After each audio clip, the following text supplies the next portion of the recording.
I read an article in National Review by Kevin Williamson.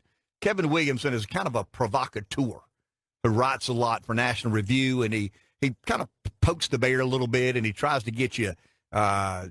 He said some things about Trump that I found very provocative but interesting during the campaign and post-campaign. And he wrote an article over the weekend, December 16, who's in charge here. And I think it plays into the healthcare debate in that the American public, like the British public, are being shown you don't have a lot of say-so. We believe in these democracies and these laboratories of self-governing and self-governance. That's a bunch of phooey. I mean, today America's governed. I know we elect the people we elect, but they don't do what we send them to Washington to do. They do what the donor class. And it's like Congressman Talon said Friday. You know, you take the money from a group of people who are very passionate about one topic or subject or issue, and you kind of do what they say do, and then you forget who you are and what you stand for. And Kevin Williamson has written an article called Who's in Charge Here, and he refers to, and I was thinking about this morning, he refers to when Donald Trump was asked over and over and over during the campaign whether he would accept the results of the election. Remember how many times Trump was asked? If I'm not mistaken, Rev, there was a debate when they made everybody raise their hands. Would you accept the results of the election? And Trump didn't.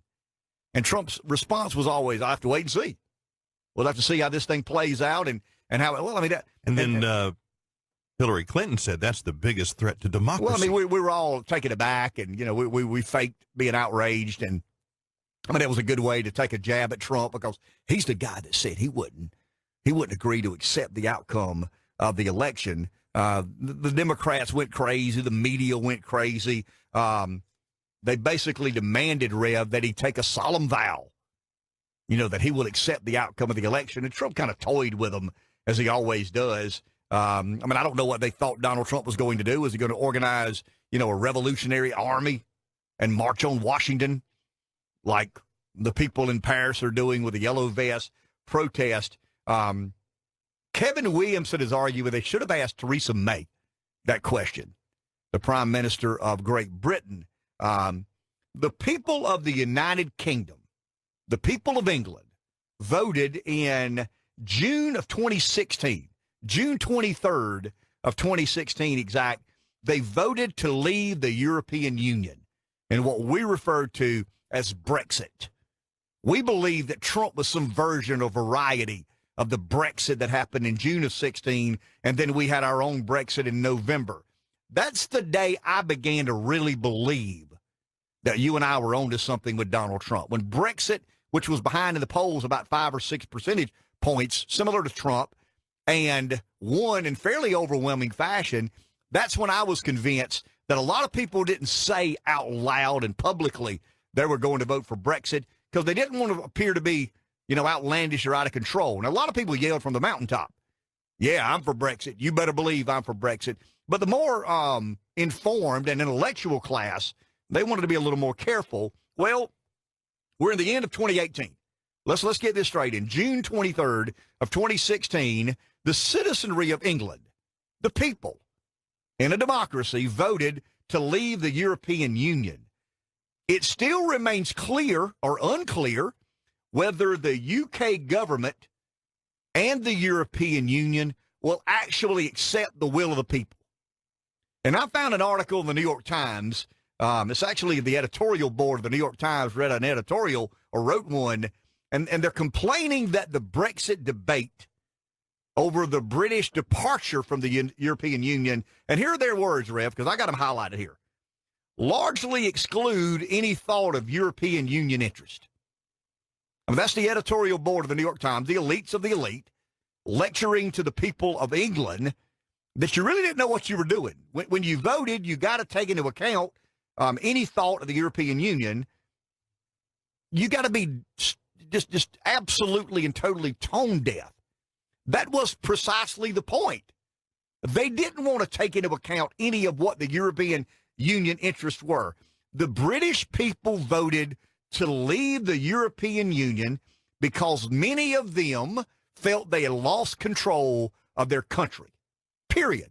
That's the reason they voted.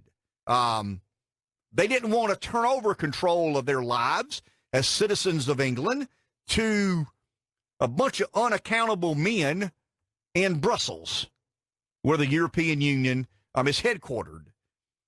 We have found out in the last year that there are certain groups, the European Commission, the Council of the European Union, the European Union itself in Brussels, and 3 or 4 other European bureaucracies that have made it so convoluted and complicated. Well, here's the narrative, and this is similar. This is where I'm going to get back to health care. The government of England had instituted and created a form of government that was self-serving to the elites.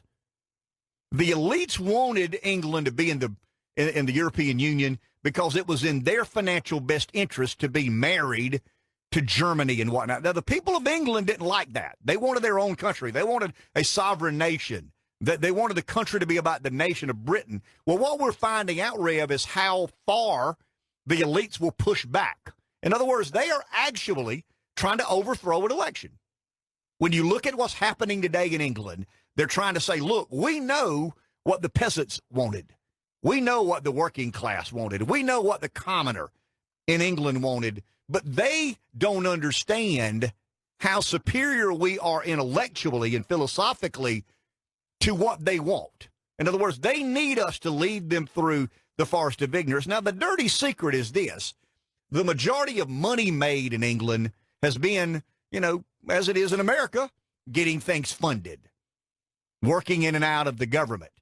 And the people who have the most to lose, if England indeed exits the European Union, are the elites, the donor class, the political establishment. America's not the only country in the world that has an elite political establishment. And you're seeing right now kind of a tug of war. The public, the voting public in England has already made a resounding decision. We don't want to be in the European Union. And the elite ruling class in England have said, yeah, but it's in our best interest to stay. I mean, the arrogance of that. And we're not talking about that the way we should. That's very similar to health care in America. And that's the parallel I'm trying to draw. There's a small group of elites in England who need that country to stay in the European Union because it's in their financial best interest. And they're willing to push against the will of the people of England to hold on to that sweet deal. So let's go to healthcare in America. There is a very legitimate way to provide affordable healthcare to the American constituency in the form of reform. I mean, there are a lot of reforms we could do, whether it's single payer, whether it's, repealing entirely Obamacare, replacing it with a more free market-based model. There are a lot of things we can do. I was watching 60 Minutes last night. I don't know if you saw this or not, but a prescription went from $400 to $8,500. There was some loophole or caveat in healthcare legislation that allowed for that to happen. I think it cost them about $85 per prescription. It's some injection to make, and there was a loophole in the insurance legislation. I mean, do you just believe the loophole showed up? I mean, do you believe that the healthcare system in America today is happenstance and random? Do you believe that insurance and healthcare is going up 10 or 12% annually because that's just the way things are? Of course not. There's an entrenched element in Washington that advocates on behalf of healthcare in America, and their goal and objective is to not make healthcare cheap.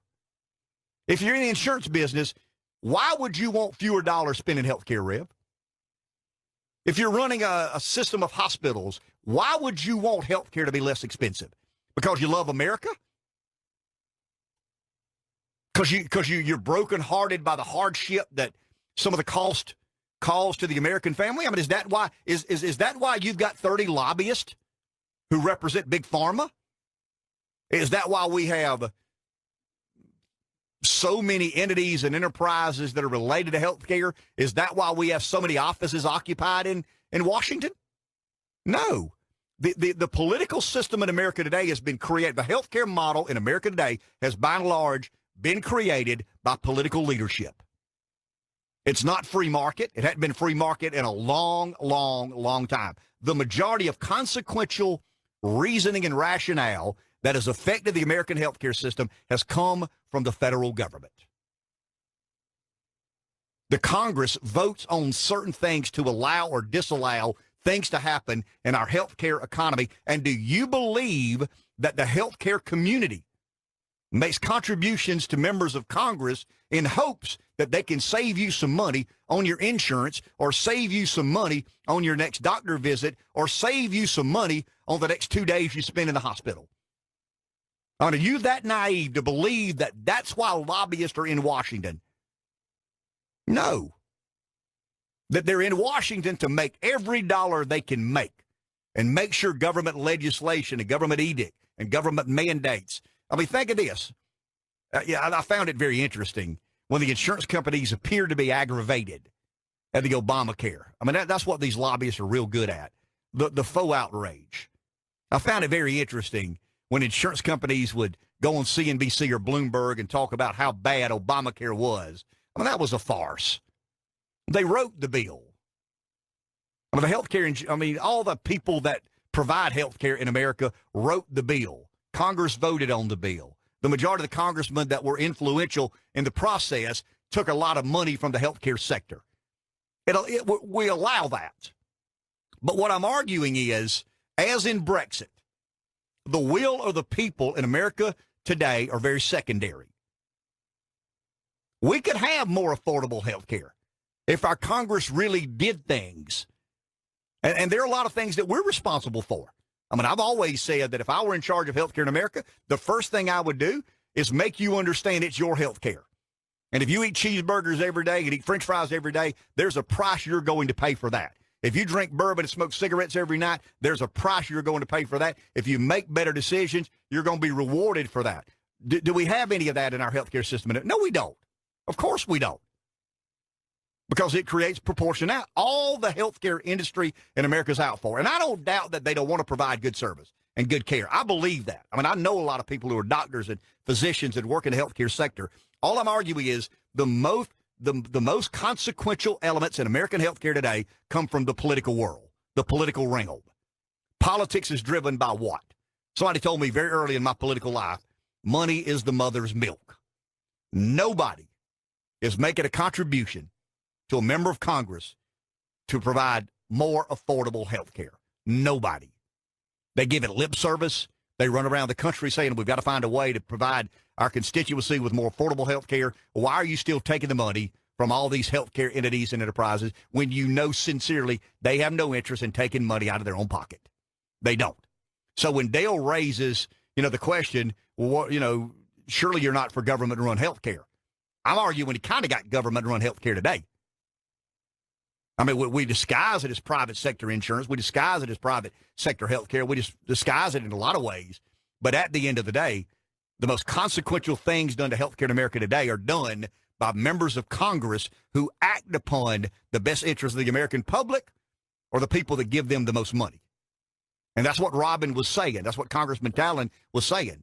It's hard to believe. It's hard to understand what you believe anymore once you get there.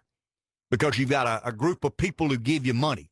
And his exact words, because I wrote it down, Robin said, and you get slotted. You get slotted as here's the guy who chairs a certain committee that regulates health care or not, and all of his money comes from the healthcare sector. It's like Brexit. The people of England wanted something. The elites in England are working their behinds off to not allow the people to get what they want. The people of America want more affordable health care, cheaper visits to the hospital, cheaper insurance premiums. There is nobody in Washington advocating for that. I'll assure you that there is nobody in Washington today working on behalf of the American constituency when it comes to more affordable health care.